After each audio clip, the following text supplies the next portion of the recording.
Well, this isn't working. I don't know what's happening. No.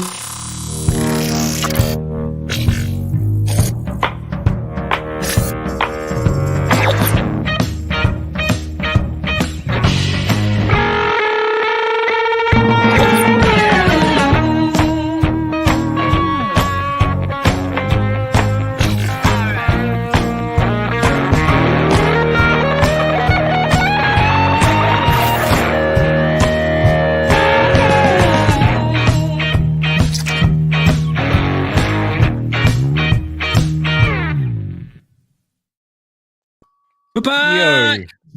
I don't think anyone saw that. No. I think we might be safe. There was There's a zero slight views. issue in that there is technical problems tonight. We are struggling a little bit, but we will plow on. We will keep going. We'll see what happens when we download it and actually can watch it back. Yeah. Good evening to Terry, Kenny, Landnav Challenge, Pegasus, Les, Chris, Daniel, Marky Mark, Drew Meshian, Fat Pigeon. I don't think I've seen Fat Pigeon before. That's a cool name. No, that is. Good evening. Good evening. Welcome. I feel like me and Fat Pigeon relate. Just in name. Rage asks, hello, Rage. Rage asks, have you killed Lance? We have not killed Lance. Lance is unfortunately working again tonight. We are struggling a little bit at the moment because we're missing him, not going to lie. And so a little shout out to Lance because hopefully he will get back on soon. Little shout out. Oh, right. I'm not operating on the most amount of sleep as of today. I appear to be practicing my own method of sleep deprivation. So yeah, it's going well. So you might have to just give me a second with some jokes. It's all right. We'll catch him up later. Just give me like a little warning just in advance, and then I'll laugh. It's fine. Really subtle, like yeah. Chris says, look, Lance is absent. Jigglypuff Gus, hello. Les, yes, Mike, we see it. The lip. Yes, I have a thing on my lip. Mike, you have something on your top lip. Yes, I've got my mustache going on. I gave the beard a little shave because I've shaved my head. And then as soon as I shaved my head, I have grown whatever this thing is on my lip. So it's either I've been in a fight or I've got herpes. And so I punched him. He wound me up on sight. So yes. Well, that's exciting. There we go. Welcome to the show. Why did you get Anna to put some makeup on today? Makeup? What, on my lip? Yeah, like take the shine away and.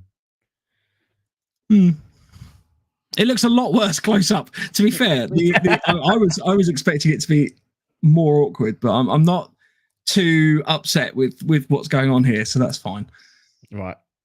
So you and me, no kissing next week. No kissing, no kissing. The jowls are a little bit aggravated as well. I don't know if I've got some sort of disease. Herpes. Yes. Pony Tony says makeup's not in the production budget. I don't know. Have you seen? I actually do have some stage makeup upstairs. That might be an. No, I'm not surprised about. I'm not surprised about that at all. Mike, this is funny. When me and Mike went to Frontline Events, this was the person that I said, "Oh, what have you got sorted?" He went, "Don't worry, I'm going to open the case." And I was like, "What case?" And he went, "My fancy dress case." I have several boxes of fancy dress stuff upstairs.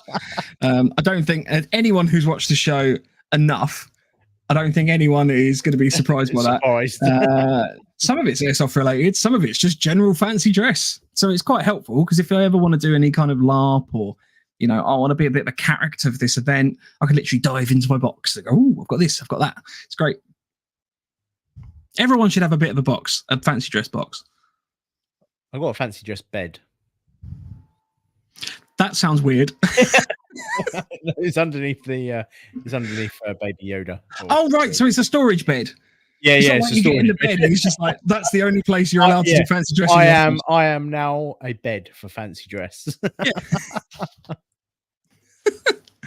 Ray said, "I don't believe you. He hasn't sent me a meme in a while. I think he has been the latest victim of Mike's murder bag. The facial hair is his attempt to set a disguise." It's actually just Lance's facial hair. I've just been plucking it off and sticking it on. Or he's actually Mike. Mike is now Lance. Yeah. Who knows? Yeah. Right. Should we break into some news? Let's break into some news. Let's do some news.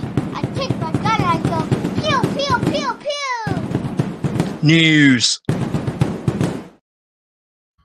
So, let's address the elephant in the room here. We got a pit. We've got a bit of news.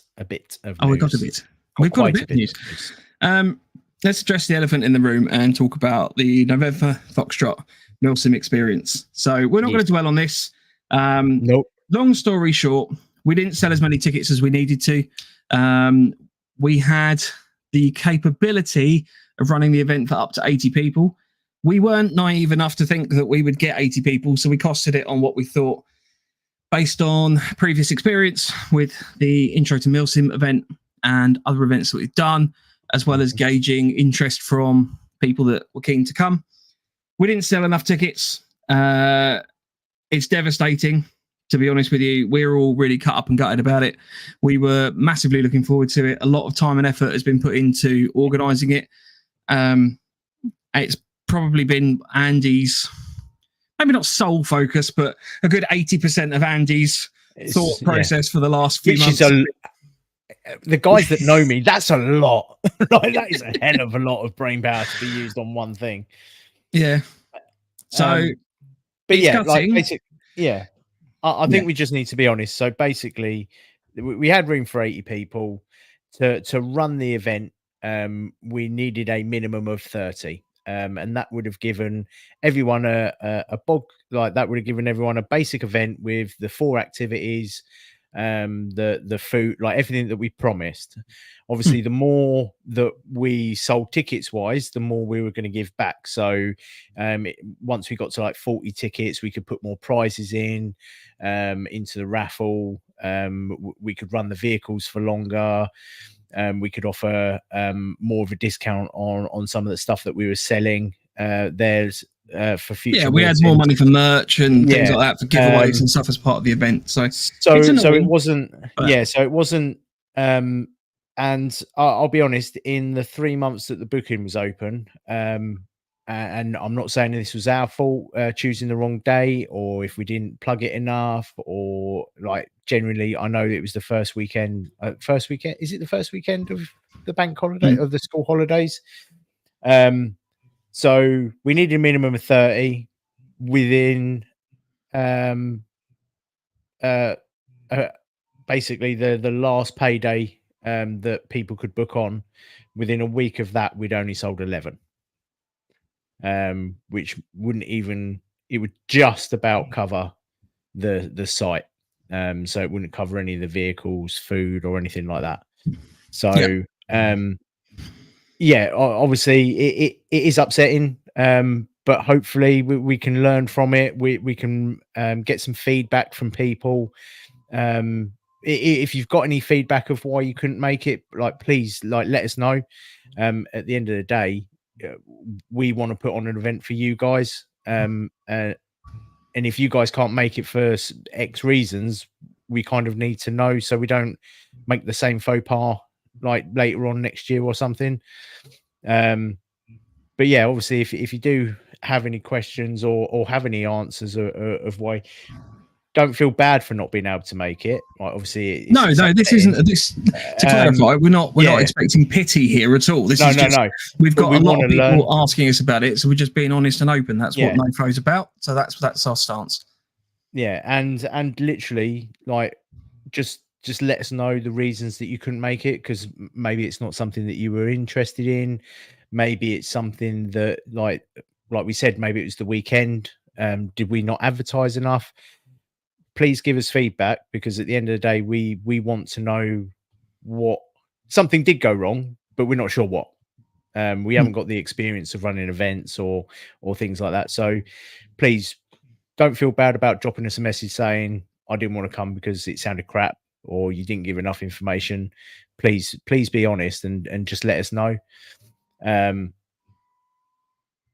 Because that's the only way that we're going to learn and be able to put these sort of events on for you guys. We're not going to do them. We're not an events company. and we're not planning on being an events company. Me organising this, like Mike said, used 80% of my brain power, which was not did not go well. Tony says 80% of zero is still zero.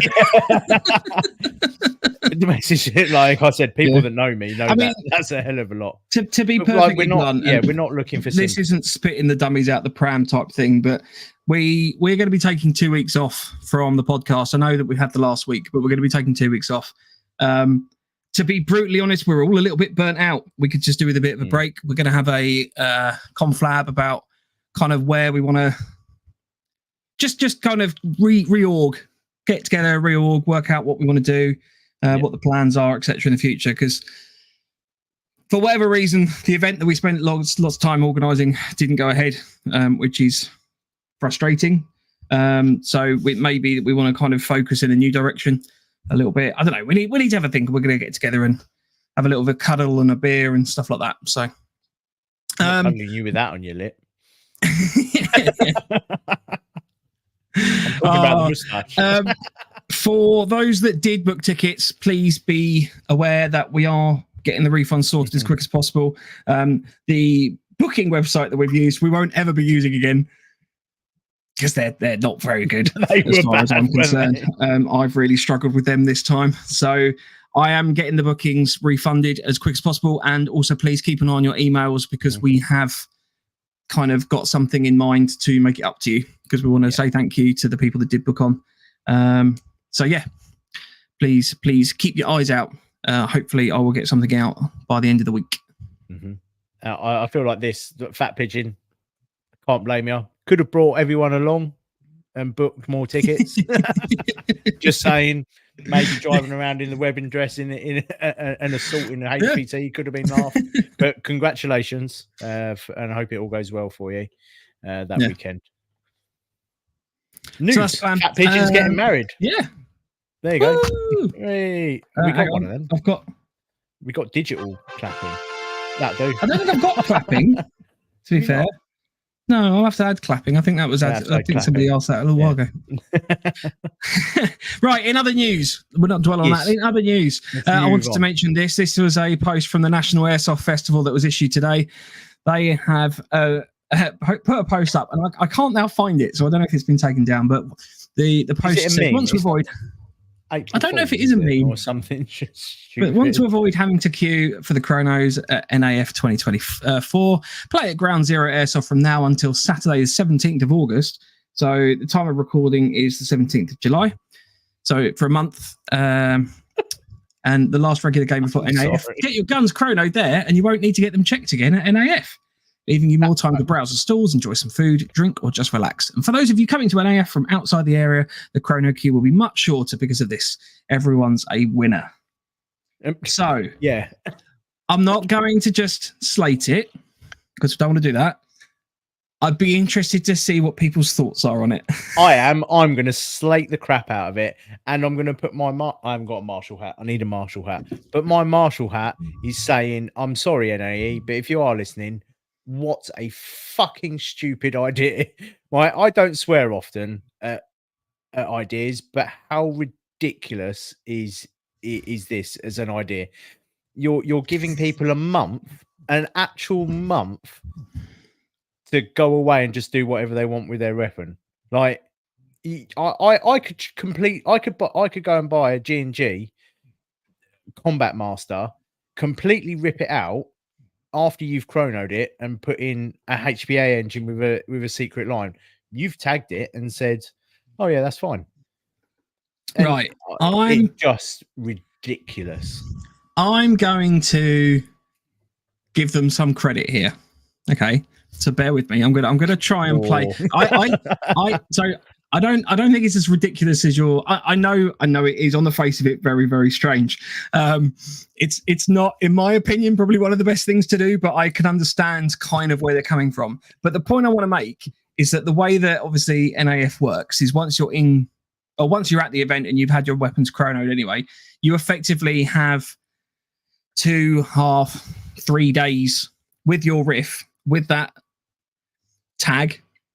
which, let's be honest, the way that airsoft guns are chronoed and tagged is a tiny little cable tie. So if anyone wanted to be a particular dick and go and breach the system, you just go and buy a multi-pack of different colour cable ties, and guaranteed you've got like a good chance of having one of the colours that will be used. I think I can understand the logic. What they're trying to do is obviously give players the chance to be open and honest, because airsoft is an honesty-based game. I think they're trying to give them that opportunity to say, look, you're a regular player here, or we perceive you to be a regular player. Mm-hmm. We've chronoed your rifle or your riff or whatever. You've come along to our event. It saves some time actually at the event. What I personally would like to see more of is random chronoing at NAF. Yeah, 100%. I've been going, again, I'm going to look up to my wall, since 2015. I've never seen any random chronoing happening in the field. Right? So don't get me wrong, I'm not saying it doesn't happen, but I've never seen it. So it's as a player that's been there and out in the field a lot, it's not I've just sat in the game zone, or sorry, the safe zone or anything like that. I've never seen that happen. So perhaps more random chronoing, like at the start of events, at the start of the days when all the players are in their base camps, having a few extra marshals running around with chronos and stuff like that. That makes sense to me, because a chrono station that's open to abuse anyway, to me, I kind of understand. The thing is, everyone knows that I marshal at Rift, and there is probably one, maybe two players every game day that will try and push it. Now that's out of, let's say on an average 200 players turn up on Rift games, right? And two players is two players too much. You times that by what they're estimating 3,000 people this year. So you multiply that, you're going to have at least 100 players that will be pushing the rules, I would say, as a logic. I just think if you have a 1% chance of there being a cheater in airsoft, and you have 10 people or 1,000 people, you're going to have more potential cheaters at that number. And I think they'll also, as well, the last couple of years, people have not enjoyed playing the games because of how the games have gone. Like you said, the players that want to go there and just have a bit of a laugh tend to steer away from the main objectives and go out onto the flanks and seem to have more of a friendly game. But the more centralized you get to the actual gameplay, it's just horrendous, I think. And I think it's horrendous. It's horrendous based on our style of gaming. So we like Milsim. NoFo is a Milsim based podcast, but we like being out, and then you have the room to maneuver, and you've got the idea to flank, etc. like that. If you are just in a battlefield type scenario with you have your opposing line and then you have your front line, you've got nowhere to go. There's no flanking ability. You just basically just keep going left or right for it's like miles until you can get to the edge. The air first version of the SOM, apart from you can choose not to kill your hits. Yeah. So I think Pegasus nails it on the head there in terms of better option would be have more people on the chrono team, or each team has a time slot to chrono to limit the flooding of everyone at once. Yeah. That's actually a good idea. I like that one. Well done. Yay. Well done, Pegasus. Hi, James. Evening from the three of us. Hello. Hello. Hello, hello, hello. Chris Berry, NAE is a failed event. Its day has come and gone. And Les says NAE seems to be making some clusterfucks at present. No wonder people are slating them for what the cost is. And now this. Yes. Also, cheekiness of them. Like, if you're going to NAE, book and come and play like a couple of weeks beforehand, so we just get that little bit more extra money out of you. I don't know. I think, they're a business. I don't want to come across that I'm trying to play devil's advocate and defending them, but No, because I think Ultimately, it's good because I will slate them for this decision. like yeah, when but you people can't posted rely it, on I me was for just like, the opposing opinion. I am not impartial on this because I've seen enough stupidity from all airsofters, from skirmishers all the way through to milsimmers and anything in between. I have seen some idiots pick up a rifle. Yeah, I mean, you get that with real And steel weapons as yeah. well, though, don't you? Let's be honest. Yeah. But also, talk it. I'm not going to make it political, but I hope you get well soon, Trump. Right? Not making it political, but that's not like you don't shoot someone because of what their thoughts are. That's it. That's the end of that. Hope you listen, Trump. I was really thinking then, Andy, as to where you were going to go with that. No. I'm just saying. No, Tenacious I'm just saying. D's in trouble at the moment because they've made a comment about it, and like, oh No, I've got no. I'm not American, so I couldn't give a flying F who's in power. But having an assassination attempt on your home soil it sucks. And I just want to say to Demolition Ranch and Matt, really sorry you've been caught up with it just because he's wearing your t-shirt. Like, I don't know if any of you guys watch Demolition Ranch, but the shooter was wearing one of his t-shirts, and apparently he's been absolutely hounded now. So, as fellow YouTubers, which is technically what we are, sending our love. Are we YouTubers? I never considered myself a YouTube. Oh, we stream YouTube? on YouTube. We're YouTubers. Yeah. But yeah. Yeah, there you go. Yeah, cool. Right, getting through it because I appreciate. Otherwise, we're going to spend the entire episode. Yeah, I said we got loads of news, didn't we? Yeah, I know. Right, there is something else. I can't find it. So there was this. This is Knobber of the Week. Yeah. Don't have a pistol the fanfare in a holster whilst on a train. No, that's got to be a. Yeah. We need a knobber. We need a knobber sound. Yeah. If you want to record a knobber sound, send it in to us. We can use that as a soundbite. Yeah. Don't. He has a case next to him. I know. Andy wanted to do a PSA about iPro. We'll bring that back at the end of the show because I'm conscious that we need. No. It's simple. Just wear iPro. Don't wear these. These aren't safety rated. Wear safety glasses when shooting, even if you're French and you're steaming up. It doesn't help. Look after your eyes. Done. Perfect. Now it's done. Pew, pew, pew, pew, pew. End of news. A few little comments just before we get into your first Milsim event. Cora Holt says, I think you will make your event happen. I love your honest and open IYO. I don't know what that means. So 90s. I don't know. I need help. I've been providing the trauma makeup for the forces and services. Give me a shout. We'll make this wonderful shit happen. That sounds cool.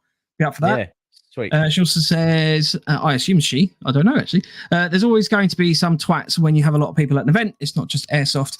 If you get a decent amount of people at any event, you'll always have a few problems. Yes, especially when we turn up. Mainly that one. The boundaries are there to be broken. Marky Mark says, can we award Nash Knobber Award for stupidity? If they do one more thing, they will get gifted a knobber. Right, coaster. So on tonight's show, we're talking about your first Milsim event, what to expect. So you've booked in. You've found the perfect event that you want to go to. You've booked in. Andy, what would you expect from your first event? So this is pre-event. So working from experience? Yeah, working from experience. Because I think we need to generalize a little bit because obviously different events companies do different things. So but after having booked. So obviously as soon as you booked in, you get your confirmation. And I tend to find that normally there's, depending how early you book on, you've normally got between two weeks to 4 weeks of complete radio silence while they're getting all the bookings in. And then normally around a month before the event, you'll get added to. A lot of companies are starting to make WhatsApp groups, Facebook groups, that they will add you to some sort of social media connectivity, I would say, so you can talk to your other team members and things like that. And then it will just snowball from there. You'll have that's the way that I've recently found it. It's very rare that, unless you book on late and then like the groups have already started up, you tend to wait a little bit of time before they start making the socials side of things, which is understandable. Like they won't create a WhatsApp group until it's ready to go. So yeah, that would be your first couple of weeks of booking on. You get your confirmation email, bit of silence, and then it just goes mental through getting. So depending on the event as well as being invited to social media groups and the like, you will likely. It does depend on the event massively. If it's more of a battle sim type thing, you may not find that you get the same level of information. But if it's a big live action role play style event, you may find that there's some intel that slowly gets released. So this could be in the form of news articles, posts on social media, storylines. Yeah, depending on your faction as well, you may find that you get an ORBAT, which kind of outlines your rules of engagement. It outline, what teams you're in, what your objectives are, and stuff like that. So you should, on a good event, in my mind, get a whole bunch of stuff to read and kind of immerse yourself with before the event starts. Mm-hmm. And then you get to the event. Yeah. Or do you? Oh, no, you don't. No, you don't. Let's talk about kit and get yourself prepped for the event, because obviously this is important. So where should we start? So normally with your email and your information sheet, or you'll be given a basic kit list. Some events, if it's urban, you'll be allowed to have cot beds and carry cases, depending on which faction you might be. So always, and I know no one does, they have a quick read through and go, oh, I can carry a bed, so that means I can take everything. So they turn up with the entire house. But always read. And I think I'm probably one of the only few idiots that actually always read the breakdown list, because sometimes like it'll be, oh, you don't need a radio because you're just going to be running around with your mobile phone shooting people because you're a random terrorist or drugs cartel leader. So you don't have so there's no point me bringing any of the radio kit, or it's really, it's loadouts as well, isn't it? It's really important, to work out what you need to bring by reading what's told to you. Obviously, there's always standards like trousers and sleeping bags that you should always bring with you, but just make sure that they're the right trousers for the situation. I say, ding dong. So yeah, it's really important to read that first email and then work from that. You should be looking at what, especially if this is your first, like your real first Milsim. Choose a faction that's going to fit to your kit. Don't go out and, I know it's mental because we all do it, but don't go out and spend 700 quid on a fight like commando tent that you might not never use again. Like, look at the faction that you're going for. So if you're going for your very first time, look at Op4, because then you can pretty much have almost free reign of what you can wear. It's definitely a little bit more loose, isn't it? Like you're not. It's very hard to generalize the prepping for a specific event, because they are all unique. For example, if you're going to be going and doing a Vietnam event as your first one because that's what you really want to do, that's fine. You're probably going to need to invest a little bit of money in US kit if you want to go and be on the US team, assuming there's a US team, because you could be other teams as well. But if you're going to go into the US team, unless you've got it all already, you're probably going to want to invest a little bit of money. Yeah. If you're going to an event which is kind of DEA versus drug cartels are incredibly easy to put together. You pretty much just need a Hawaiian shirt, a pair of jeans, and but in the right color. Like, yes. There's a lot of them have like, I know Defiant have basically red versus blue, blood versus Cribs, standard. But there's other companies that literally will do Hawaiian shirts versus like silk shirts, like plain colored shirts. So you've got like a mafia versus surfer dudes. Make sure that you read and you don't just rock up and go, oh yeah, I've paid to be on the mafia, but I'm wearing my paisley my paisley Hawaiian shirt. Yeah.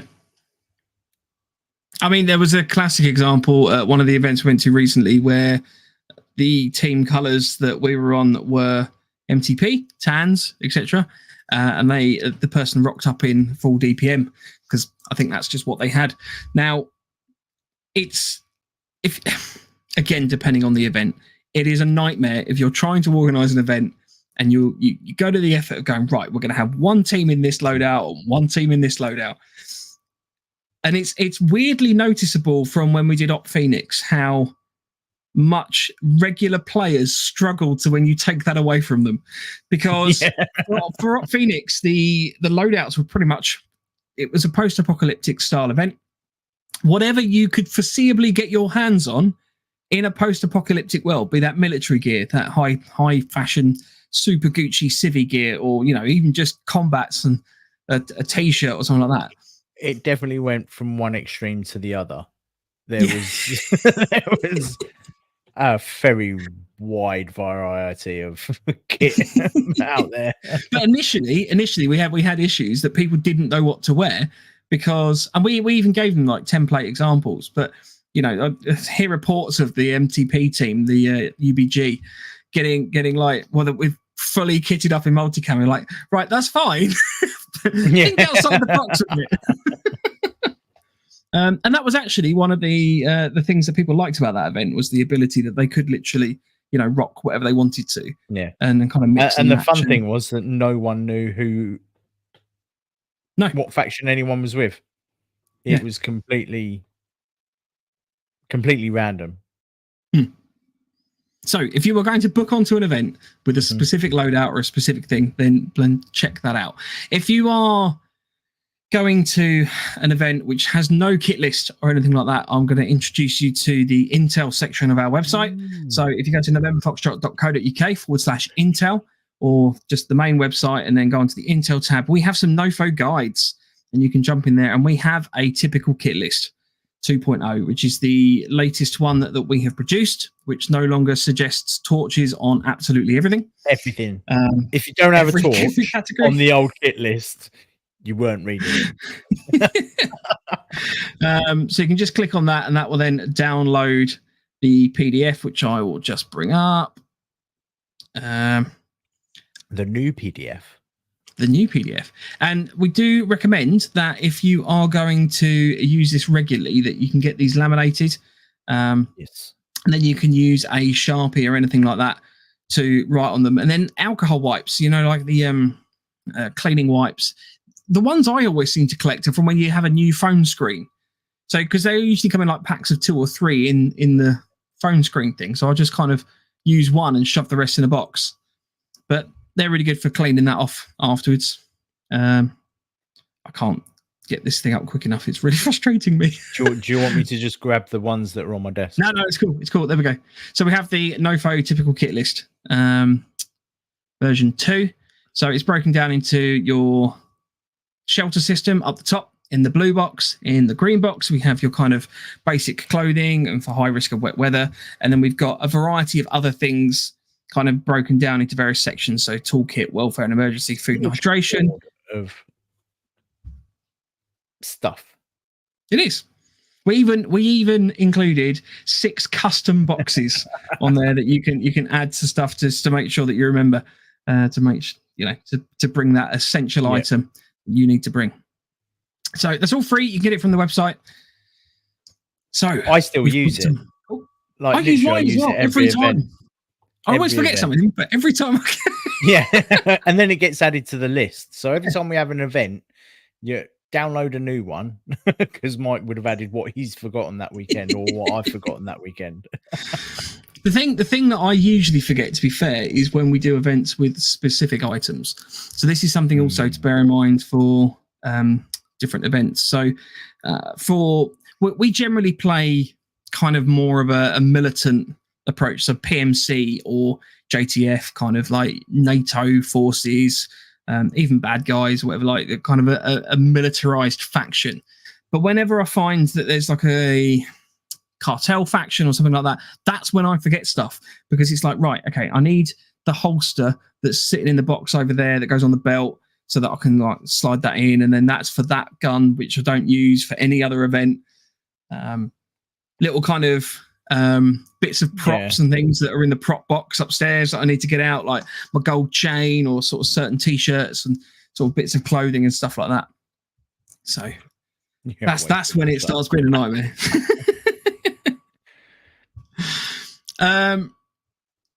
Before we go on to being at the event, if you have anything in the audience in the chat, let us know that you think that we've missed off from the list. It'd be interesting to hear your thoughts.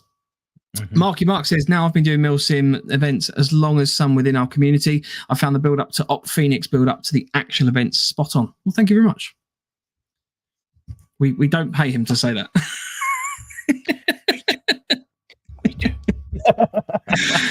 Rich said, Andy, you and Machiavellian Alpha, where you arrived 23 hours into a 24-hour event. Yeah, no, it wasn't even that. It was 23 hours and 55 minutes into a 24-hour event that I turned up, because my old company sucked. Rich also says, you two and the bacon sandwiches that Mike bitched about having no ketchup. You can't have a bacon sarnie without ketchup. Yeah, to be honest, that was a bit of a, like, it was nice. It was nice to get some bacon after being dicks for a few hours. But yeah, no ketchup was a downer. Yeah. We'll bring our own next time. Right, so we're at the event. We've turned up. We're naively sitting in the car. Now let's portray that we are here on our own. You know, so we've not necessarily turned up because we're new to Milsim, so we've never, you know, we've never been to one of these events. We might know one or two people kind of going. Maybe someone from a skirmish has said, "Oh yeah, come along, it'd be great." So you've rocked up in the car. Now you've potentially made some friends already, or made some contacts with your team through the social medias and everything like that you've obviously joined before the event. How would you approach a new group of people? Well, me personally, I think everyone knows that answer. I'm like a wrecking ball. I will literally just walk in. Right, I'm Andy. Hello. What do you want me to set up? That's it. But I understand that some people are a little bit more nervous when going to events, or aren't as old and as learned as some of the people out there. And if you are a reasonably young player and you're moving over to the Milsim scene, they might look like a bunch of scary, fat, middle-aged men, and they are, but they're friendly. They're not going to bite. You're coming along, and the way that you should look at yourself is that you are the future of the hobby. Without new players coming in and enjoying the Milsim side of things, that part of the hobby will eventually disappear. Like we all fully expect we're not going to be able to play until the very last moment that we're on our deathbed. It would be lovely to, but obviously things happen, life gets in the way. But the younger generation moving from skirmishing over to Milsim are the future, and without them we can't hope to keep the hobby going. So if you go to a Milsim just think that the other players in your section are going to welcome you. There might be a bit of hazing and a bit of joking, but there's nothing meant by it. You might get the odd twat, but just avoid them. And if they start becoming more twattish, just speak to the organisers. But that it's few and far between now. I haven't heard, probably within the last few years, any sort of grumblings from new players saying, "Oh, I don't want to come back because this section they just kept me on stag the whole time." I think it's definitely moving away from that. So don't be afraid. And I know it's hard saying that, sitting in my chair, but it's making that initial contact. And you've got to think as well, hopefully you would have been interactive on the social side of things as well with your team. So you'll turn up, the marshal will direct you where you need to go, where your setup area is. Find your section and just introduce yourself, and to your TL. If you have like a little, yeah. I mean, with most teams, the kind of best way of managing smaller units is to obviously just have a point of contact in there. So that's typically used as like the TL or 2IC system. It might just be who's like your gang leader, or there should be someone there that effectively, it has kind of taken charge of the little team. So just go and introduce yourself to them. Possibly you've already said hello beforehand. Just kind of go, yeah, I'm so and so, and then just try and get involved. I mean, Terry said I'm a shy person, so probably gradually move closer to the main group. You don't have to rock up and be this big cloud of enthusiasm and outgoingness and oh, I'm here. Just you're on mute, Andy. I like the way you said. I like the way you worded that. Not loudmouth, arrogant knobhead. I.e. me. No, I mean there's different ways and means. I'm actually quite an introvert. Weirdly, I struggle to just jump in and kind of. I like to try and kind of get the lay of the land first and just kind of go, I'm here, and sort of sit back and kind of see how it rolls out and make a few jokes and kind of worm my way into people's hearts that way. But ultimately, I've been to events on my top before. I've just rocked up and you just kind of muck in, really. And I think that's the main thing. Just try and get involved with your group. If you sit back, firstly, the group's going to struggle to know what to do with you. And I've had this at events that I've TL'd at. I've had this at events. I've just been a player. If you've got a schism in your team, or a split, sorry, that was schism. A schism. Word of the week, ladies. Don't know if I use that word. If you've got a split in your group, then that's gonna affect the morale of your team.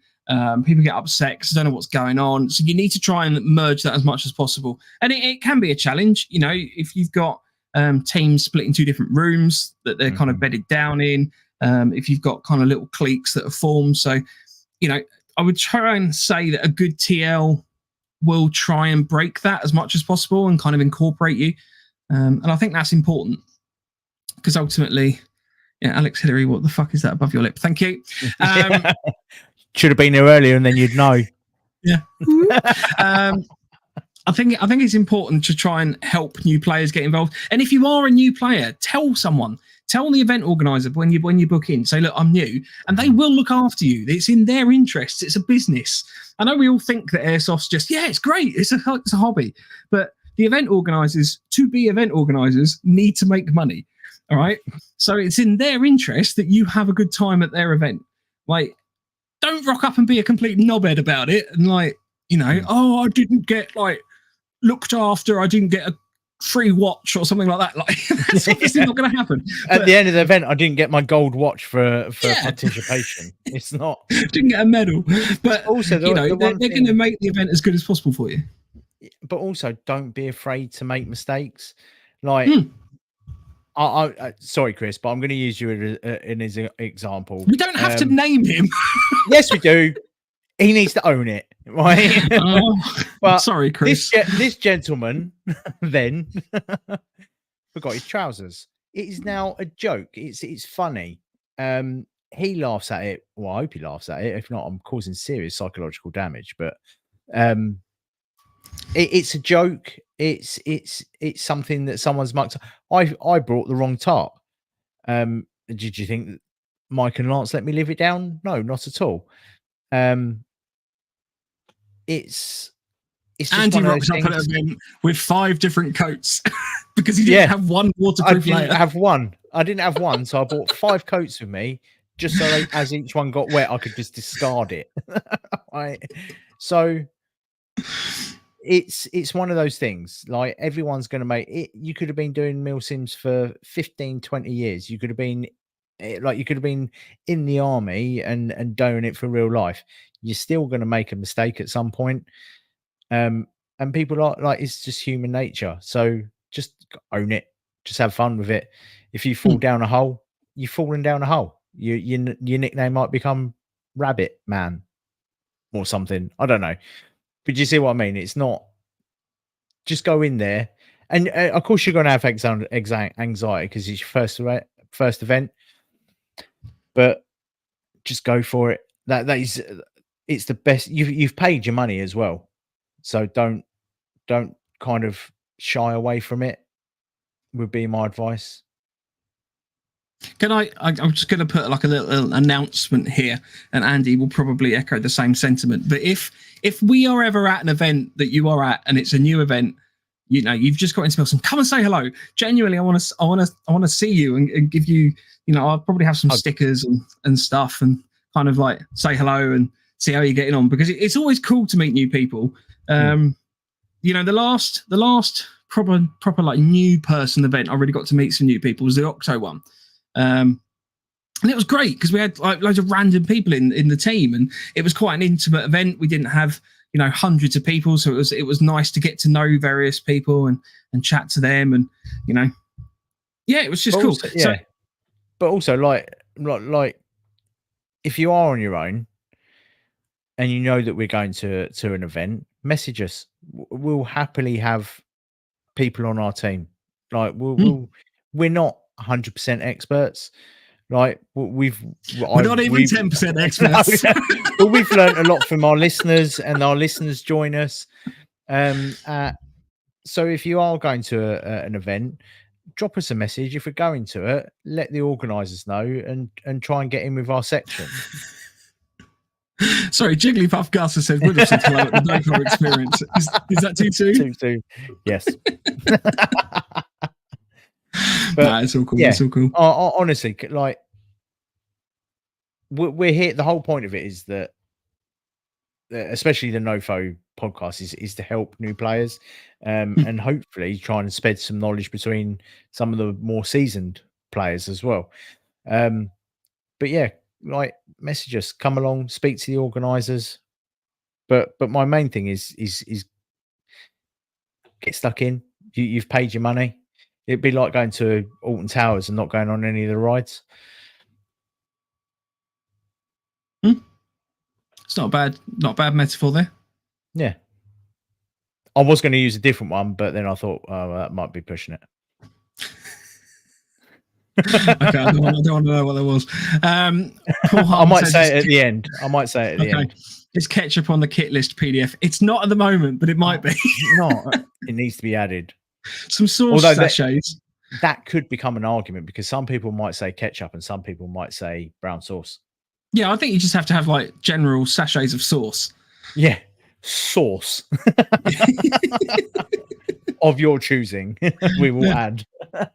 I mean, to give, I'll tell you what. Let's use it as a kind of a bit of an experience here from our own introspective view. So when I rocked up to my first event, I was with my brother. We've done skirmishing, but we were skirmishing at Apocalypse, and then met Big John, and John was like, "Oh yeah, you want to come along to a Milsim? We do like skirmishing all weekend. It's like, you know, you camp over and stuff like that." So, oh, this sounds cool. So we rocked up with our Bergens brimming with things that we didn't need. And we got there, and then we were put into a team with Carlo. I don't know if you ever come across Carlo. Yeah. So Carlo was the TL, and then there was Taig from Cardex Customs, and I can't remember the other guy's name, but there were sort of three of them. We were in this little section of 5, and they rocked up. They didn't even have Bergens on. They just have their pistols and like day sacks, and we were like, bloody hell! Like I think we might be out of our depth here because we've got these massive brake bags. Like we're struggling to stand. Like it's always an absolute ton. Never done anything. Like it's all brand new and shiny and great. And then we hiked for a good half an hour because this was when they had like the site 2 of Apocalypse open. So for those that know Apocalypse, there's kind of the main area of Apocalypse, and then there's kind of like other bits of land like attached to it. bolt-ons. Yeah. Like the unlocked version. So we kind of, I say tactically hiked. We were stopping and starting. You know, we were trying to avoid contact from anyone. But we literally kind of hiked out, and then it turns out that they parked their car around the back and they had all their stuff just literally out of the car. So I was like, oh, okay. But it was quite a daunting experience. You know, you're kind of with all these people, you've never done it before. You're like super on edge. You've got these big heavy bags and things like that. So it can be quite daunting. I do get it. How about you, Andy? What was your first event like? My first event was the trees, run by Sterling Airsoft, because someone said, "Oh, this will be a really good experience for you." I nearly died. I am not joking. From skirmishing straight over to the trees, and if you've played the trees, you know what I'm talking about. But yeah, but the lads that I was with, really friendly, really got stuck in. To be fair, some of them did kind of carry me a little bit, especially towards the end of the weekend. But yeah, like genuinely, it was brilliant. I did say that I would sort out my fitness level. It highlighted, yes, trees is not right. Genuinely, I would say avoid trees until you've done at least 10 milsims. 10 milsims, and that's it. Right. But yes, this was advice from a friend who basically knew what they were doing, and decided to destroy me for a weekend. So don't. And then you went to the trees. Yeah. Yeah. But no, the guys were really friendly. I was with a group that had been there quite a few times. Many of them have stopped playing airsoft now, which is a shame. But there it was. I'll admit I was nervous, but as a lot of people know, I'm quite a boisterous lad. So and especially back then, I jumped in with both feet, basically screaming and shouting until it got to about halfway through, and then realized that you can't do it constantly. So that's another thing as well, like pace yourself. Don't offer to do absolutely every single thing that your squad needs to do. So I was like, oh yeah, I'll stand on stag. Oh, do you want to get something to eat? No, I'll go and get some water. I'll go and do this. I'll go and do that. Because halfway through you will crash and burn drastically. But yeah, but being nervous is part of it. Christ, I was nervous on my first skirmish day. Anytime you start something new. But I think someone said it earlier. Once, I can't remember who it was. Someone said about once it starts. Andy's Airsoft. And his Airsoft. Literally, as soon as you get going, that anxiety does just drop away. And to be fair, once everyone's tired and you're sitting around, the best thing for making friends is food. Like genuinely, Sweeties. Yeah, like sweeties and jerky. Take some nice food, take some nice jerky, take some nice sweets. When it comes down to chow time and you're all getting a few like couple of minutes rest, you offer a man that is, or woman, a bag of Haribo after they've been on their feet for 12 hours, you are going to instantly become their best friend forever. Or Jaffa cakes, unless you're vegetarian. Then, well, I don't know, carrots. You can't fault us for diversity. Yeah, sorry, I don't know what sweets vegetarians, but Haribo is a general. One of my things I like doing is always I've got like a little pouch just on the side of my kit that I kind of keep a little stash of sweets in. Do be careful that if you are playing in a hot game that you haven't got sweets that just melt and turn sticky. That's a lesson learned. Yes. Yeah, but have a little kind of stash of sweets, and then if you are doing any kind of role play type of event where you have to make friends with the natives or anything like that, everyone loves a little sweetie. It's just rock up and be like, all right, you're sort of talking about hearts and minds, give them a little sweet, and instantly they'll smile. Guarantee it. Guarantee it. Oh, GR Stephen, this live is trash. Thank you very much. Yay! Good to hear from you. We try.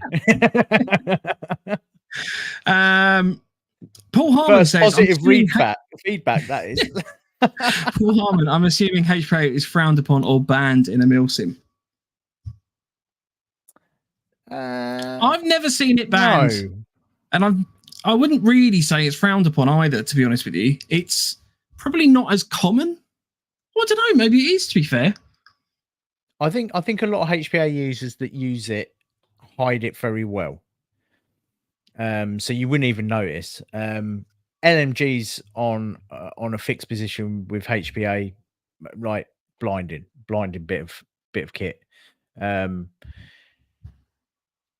But I think a few, especially if you're doing like a long, say, sort of battle sim sort of battle weekend where you're going to do a lot of firing, you are going to end up using more air, and it's just another thing to carry. I've never had really an issue with HPA users at a milsim event, because I think also as well, you don't get people running around here just spamming the trigger. Like, it's not that sort of event. No, it's not.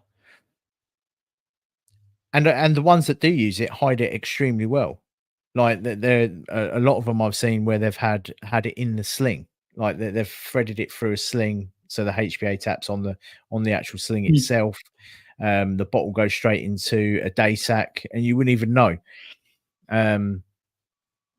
Personally, I would think you're putting yourself at a bit of a disadvantage for having, but maybe that's just the way I play. I find having the more realistic ammo count more enjoyable. But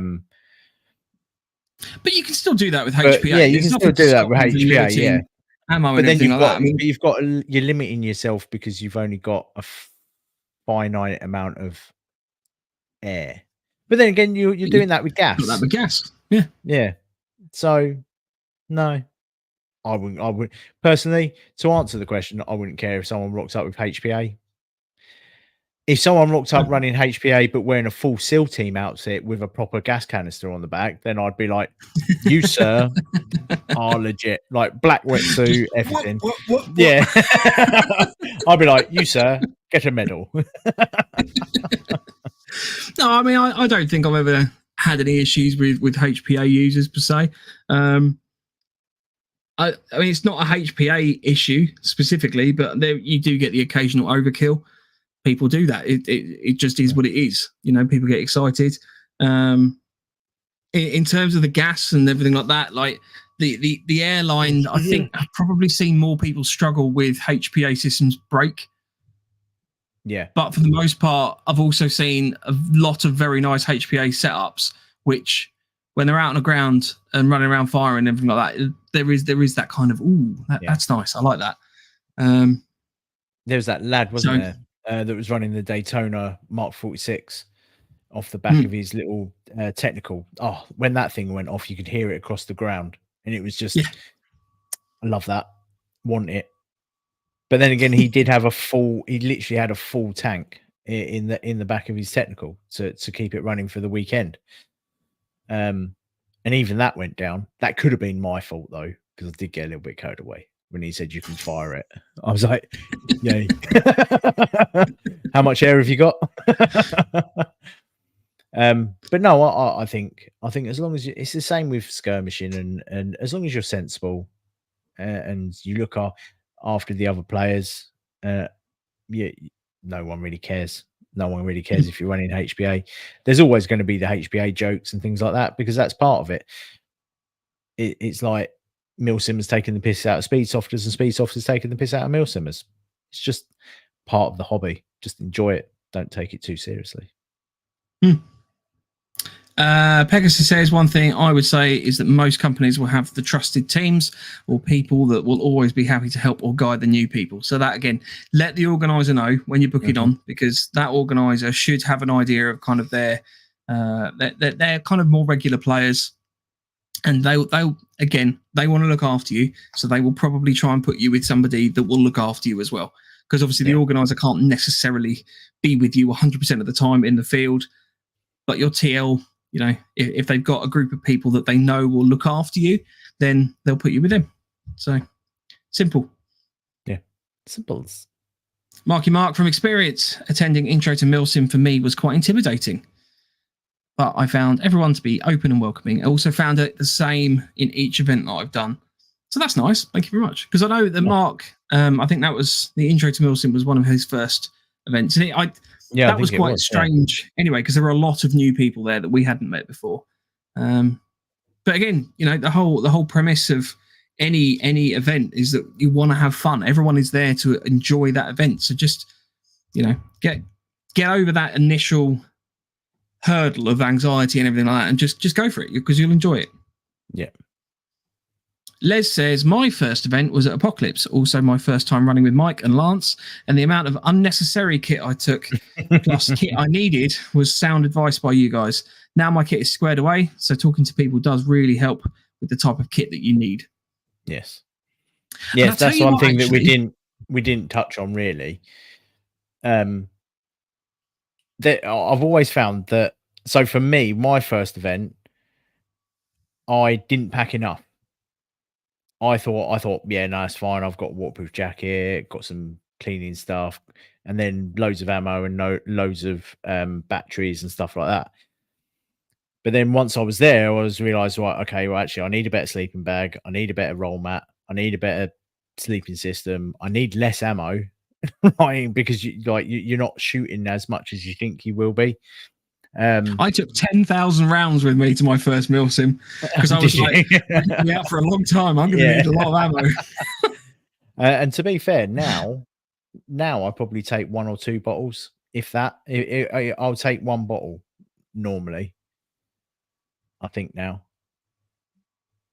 Depending on what sort of event it is. Octo, I tend to take 2 or 3 bottles because I tend to run the LMG. But then again, that's something else as well. For new players, just to give you an idea, Octo events, because obviously this whole episode is focused kind of new players. So Octo events are run by Gunman Airsoft, and they are an 8-hour game. So the company's called kind of, or the subset of the company is Octo 8. So they run 8-hour games, and then you effectively stop. You have maybe like a bit of a debrief and kind of camp overnight in like normal camping and everything like that, and then the game starts the next day. So it's quite a good event for getting into that kind of mindset of a Milsim and kind of the approach and the role play. They are very heavy role play ones, so very good on that front. You've got Defiant. So Defiant run a number of sort of style events, from your battle sims all the way up to your very immersive role play events. So they're a good company to get involved with them. Rift Airsoft do a good one, which I think it's sort of the step up from, say, Octo up. It's sort of the middle ground between Octo and like a full 24-hour, 48-hour event. So you're out in the land the whole time. The game doesn't really stop at night, but most people go to sleep. You might get the odd section or something that sneaks out and causes a bit of trouble during the night. So it's still quite active, and there's lots of objectives and stuff, but it's very easy going. If you, I would say if you've tried an Octo, definitely try the Rift Battle Sim. Just because it's more of a constant, battle, if that makes sense. So it would be your next step up into actually having stag and things like that. It's a good event. And I know I work for them, but it's one that I genuinely do enjoy for just popping out for a weekend and just having a laugh with some mates. You can go as deep into the event, so you can go with just a basher. You could go with literally just a sleeping bag or light kit, or you can go for a full-blown tent. Like there's no one cares. It all depends on what you want to get out of the event. So if you want to go like out on stag, you want to be out in a forward OP for hours on end, you can have your camo net, you can have your basher over you, set yourself up, move all the clearing, or you can just sit back at HQ and just go out when you needed. Like it's really open. It's a very, very good event to dip your toe in, as it were. Hello to James and Philip, just joined us. Welcome. Evening.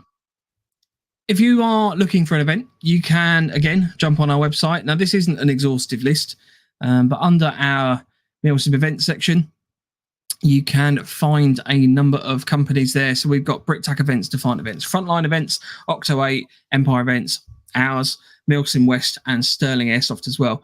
And there is also, if I can find it quickly, an events website that our dear friend Harry Badger put together. And it's had more success than us. It's much more successful than ours. We did try. That's because he's got the time to look after it. Oh, I can never find it quickly. I know I put a button to it on our website and I can never find it. I'm gonna have That's to fix no good. this. How are other people meant to find it? I know. I think it is like sorry, children. It's just I found it. Right, airsoftmilsimevents.com. There we go. So if you are looking for an event in the UK, I don't think this is just based in the UK, but I know that there are a lot of UK events on there. Harry Badger set this website up and it is fully searchable. You can add stuff as well. There's various things about organisers and venues and the like as well. So you can hopefully see what's going on, subscribe to the calendars. There's all sorts of good stuff in there. So go and check that out, airsoftmilsimevents.com. There we go. good. Right, there was a couple more things to mention. Marky Mark, Octos are great for a starting point purely because they stop in the evening and there's no pressure to have the right kit for camping in game. Regular camping gear works great. Les says let's chuck in the mix Felix as well. Wicked event. Thank you. Pegasus says theme game at Sterling are also good starting place. There will be downtime overnight to sleep and rest. Yes. A lot of love for the Octo from Pony Tony as well. Octos are great for the social side too, with the evenings just being a camp at night. So, yeah, there are lots of events happening. So get out there, give it a go. If you know someone that might be interested in Milsim but hasn't yet kind of got involved, give them a prod. Let's try and get more people. Not a prod, push, drag them, kicking and screaming if they have to. But the one thing that I would add at the end of what to expect is at the end of an event.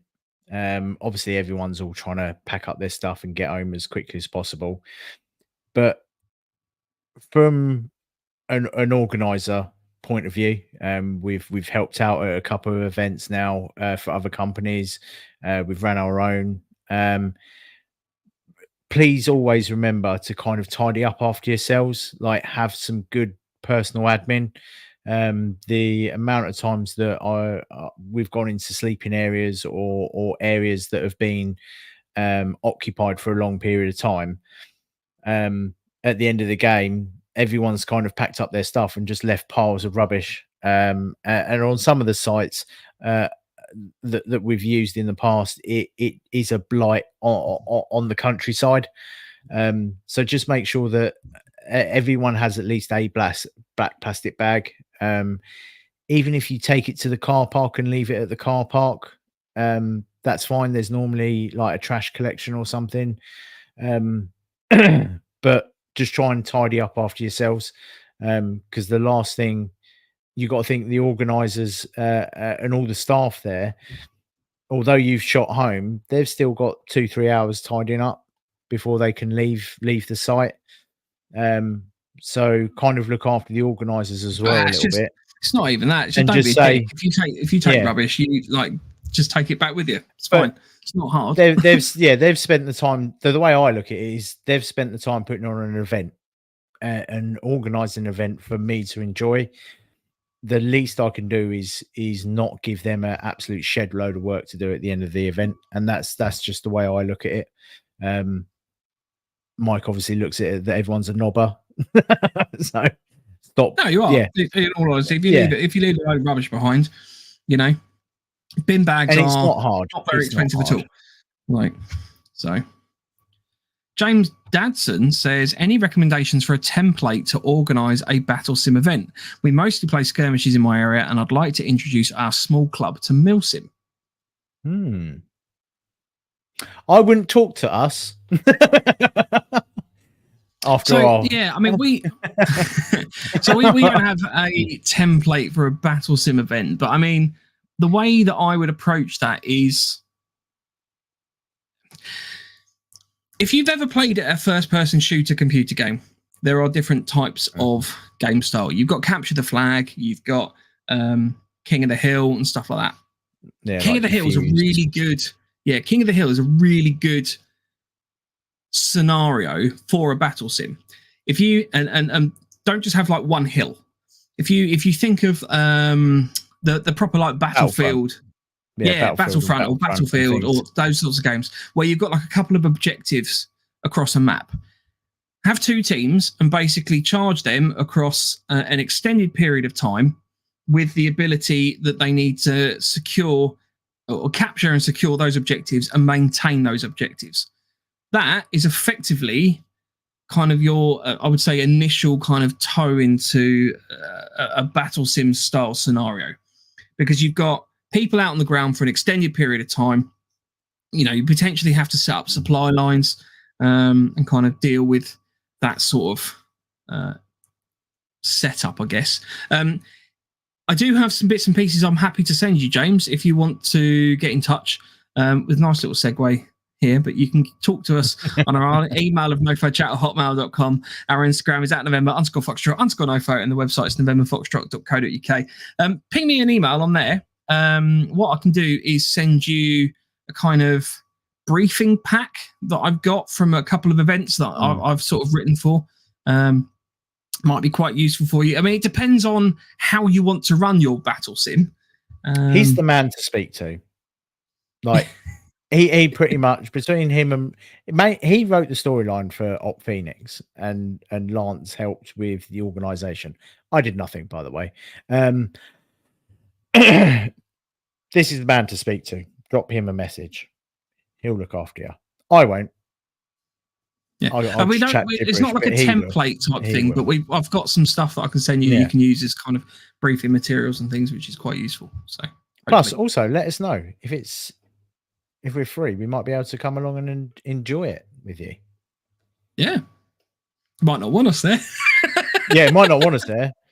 I have a sneaky suspicion James lives quite a long way away from us as well. Yeah, I love it. I live in Deutschland. I think James might live further than that, to be fair. Yeah. This is when he says, I'm only down the road. Maidstone. A couple bits of news that I wanted to kind of circle back to. I know we've done the news, but I didn't want the whole episode to be about news because that would have been boring. But some extra news. So if you are a fan, there you go. Yeah. James lives in New Zealand. Just pointing that out. I thought he lived a long way away. I am down for that. I know how to fly with weapons now. If you're a fan of Empire Airsoft, who are a big friend of our show, They have launched airsoft.eu, empireairsoft.eu. So if you are based in the EU, they now have a shop. I think it's based in Poland. Yes, I think it is. Yes, Poland. Modlinica. Yeah. But it means you don't have to pay silly shipping. Yes. Because of Brexit and all that. So jazz. there you go. If you are interested in anything airsoft related, pretty much. They do bits of kit and things as well, but all your sniping supplies, weapon upgrades and stuff like that, go and check them out because they are a great shop. There's a lot of great shops, but Empire Airsoft is a good friend of ours. We want to support them, Kenny. basically. We do love Kenny. We love Kenny. Right, so the not to end on a downer, but one of the kind of you should have done it the other way around. Yeah, I know. I've regret this now, but and we had a message. Never mind. I'll talk to you after the show. Okay, we had a message. So this is to clarify. None of us have ever attended a Sterling event, but this was a bit of feedback about. Oh, have you? Oh, I haven't. Okay, yeah. That's we weren't at this Sterling event. No, we weren't at this Sterling event. So I won't read the name out, but they said, "Hi guys, I'm writing to you to share my experience and actually ask if you had a similar experience before with Sterling Airsoft. We've just finished Operation Namsos, which was located in Catterick, where we were part of Bluefor, which was supposed to be UK SOF or some sort of Spec Ops team. While briefings and rules set were quite impressive, the game itself was even more than bad.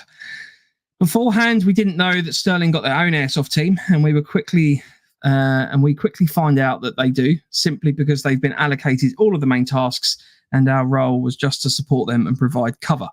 However, not even once during the 14 to 15 hours, we didn't come under any enemy fire or some sort of threat while their Sabre team was entering buildings and doing pretty much everything while we were sitting in the forests or gardens trying to defend them from an imaginary foe. After speaking with the organisers and sharing our concerns that while we paid full price for a ticket, we are doing the secondary role, and it feels like we were just there to fill gaps to enable their guys to enjoy this op. In their eyes, the goal of a Milsim is to replicate military operation, which I agree with, but while making that argument, it is super realistic to have slow-paced gameplay, gathering intel and talking with civilians, but neglecting base security patrols, ROE, was kind of forgotten. I guess that wasn't Milsim enough to worry about.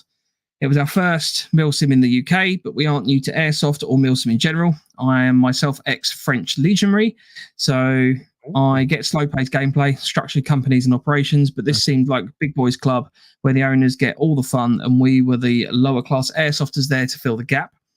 While they tried to convince us that sitting in a forest and gathering intel is a crucial part of a Milsim and that's how it's supposed to look like, all the base security was neglected, doors were open and no one was guarding it. There wasn't a single patrol or defense perimeter set up. Pretty much the OP was open for anyone to walk in and take us by surprise. What are your thoughts about it?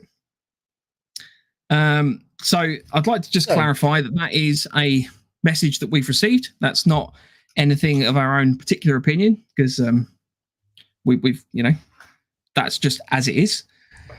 It's a bit disappointing to hear. Sorry, you haven't. Yes, disappointing that you didn't have a good time like this, especially as it sounds like you've come from abroad to come and play. I'm guessing France. Because they're ex-French legionary, but maybe not. Well, they could be anyone. No, I know they can, but I'm just guessing.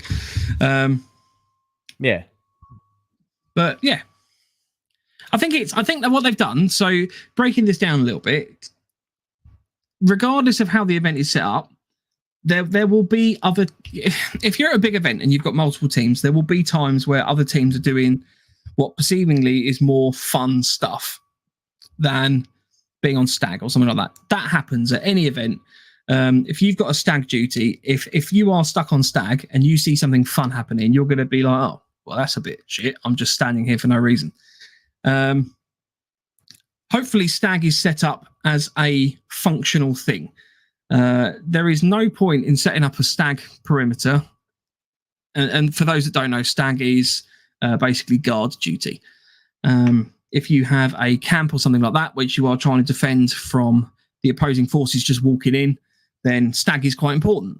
But if that's not something that can happen, then that's obviously quite challenging. So you shouldn't just have stag for the sake of stag. That's a bit dull. But what they've done is clearly approach the organisers and ask the questions, which is good. That's important because, again, the events company is set up for you to have a good event, or it should be. So it's a hard one to hear, to be honest with you, because I know Sterling are, sort of perceivably up there in terms of their events, and we've heard a lot of good feedback. As probably one of the leading Milsim companies, definitely within the UK. I have to admit, I've only been to 2 of their events, and one of those events was similar to how you described, but the other one wasn't. So I don't know if it's the style of event that they do. I don't know if they have different. So one style of event is you are supporting their Milsim team, and the other's more of a free roaming one. It's hard to understand. But yeah, I'm sorry, I'm getting a phone call. And it's totally distracted me. Where was I? Oh yeah. Like really disappointed that for especially for you guys. But I definitely think you did the right approach in regards to talking to the organisers. I know sometimes talking to organisers at events is quite hard because obviously they're organising the event. But I definitely think you went down the right route through talking to them. It'll be interesting to see if we can get some more feedback in regards to that, like from other players that might have gone. Obviously, we can't really comment too much because we weren't there ourselves. No, and it is hard because as Andy said, there different events have different play styles and elements and things like that. There are some events where Op4 are kind of typically seen to be there to cause frustration for your Blue 4 forces, so like your DEA or something like that. It's important to understand the style of event that you go to, and ultimately it may just be wrong event for you. It could be the right event but the wrong team, perhaps. I know we've seen that before, sort of different events where people kind of rock up and maybe don't kind of have a full grasp as to what they would be doing in that role. It's a challenging one. Yeah. Just sorry you didn't enjoy it. So to end on a high, there has been an interesting chat about which sauce would you bring with you to a Milsim. We've had mayo, HP, burger sauce, brown sauce. Chris has just gone for vinegar on bacon. A lot of love for HP, Heinz ketchup. So if you have a favorite preferred sauce, let us know in the chat, in the comments. Nando's hot. Oh, that's not bad. I do like a Peronaise. Bit of Peronaise, spicy hot. Yeah. I'm a big fan of the, I can't pronounce it, aioli sauce. It's like a garlicky, cheesy sauce at the moment. That's quite good. So if you want to get in touch with the show and tell us about how good sauces are, saucy or how bad you are, and how bad our programming is, then you can do so on email at nofochat@hotmail.com. Our Instagram is at November_Foxtrot_NoFo, and the website is novemberfoxtrot.co.uk. We won't be here next week. We're going to be having 2 weeks off. Nope. We are going to be due back on the air to produce such amazing content for people to comment how trash we are. Thanks, GR Steffin, just to refer to you again. We'll be back on the give us a thumbs up. GR Steffin. We'll be back on the 7th of August. We just need a couple of weeks break. So we will have lots more exciting programming to come. But feel free to get in touch. We're not despairing at all. Just having a break, basically. Chris suggests for the knobber, the doorsteps that go bong would be a good knobber sound clip. That little, the one that the dog plays with. Yeah, I've got one downstairs, so I will. I'll see if I can record that. I know we've had some others come through as well, from different people, so we might have a little bit of competition. But if you want to send a soundbite in that you think might be good on the show, let us know. It's always cool. But an applause one, we haven't got a clapping one at the moment. But we need like a big round of applause, don't we? We need like multiple people. If you've got friends or family. Yeah, not just us. Yeah. Marky Mark says production values are on par with Bollywood. That's right. Maybe we should have like a dance off at the end. Because this live is trash. Actually, Gio Steppin, thank you very much. That's going to be our next sticker. Oh, right. Okay. Have a fantastic few weeks. We shall be back imminently. Hopefully, fingers crossed, with Lance as well.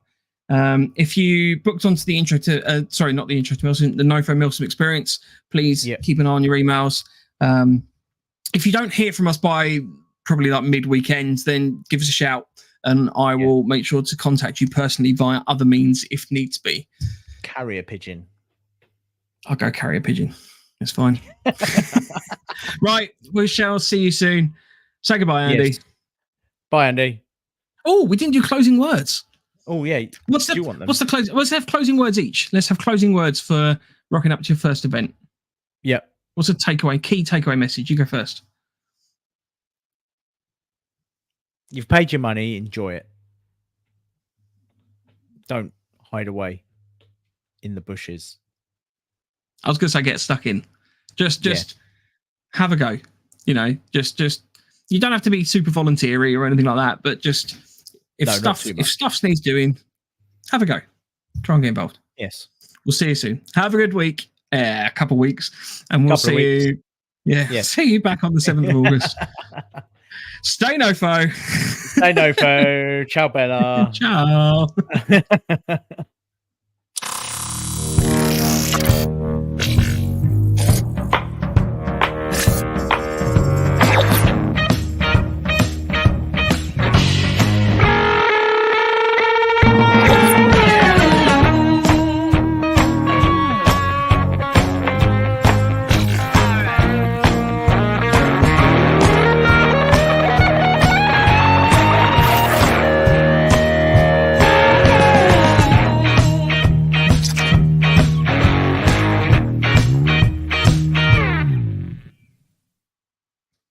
Baba Fox talk.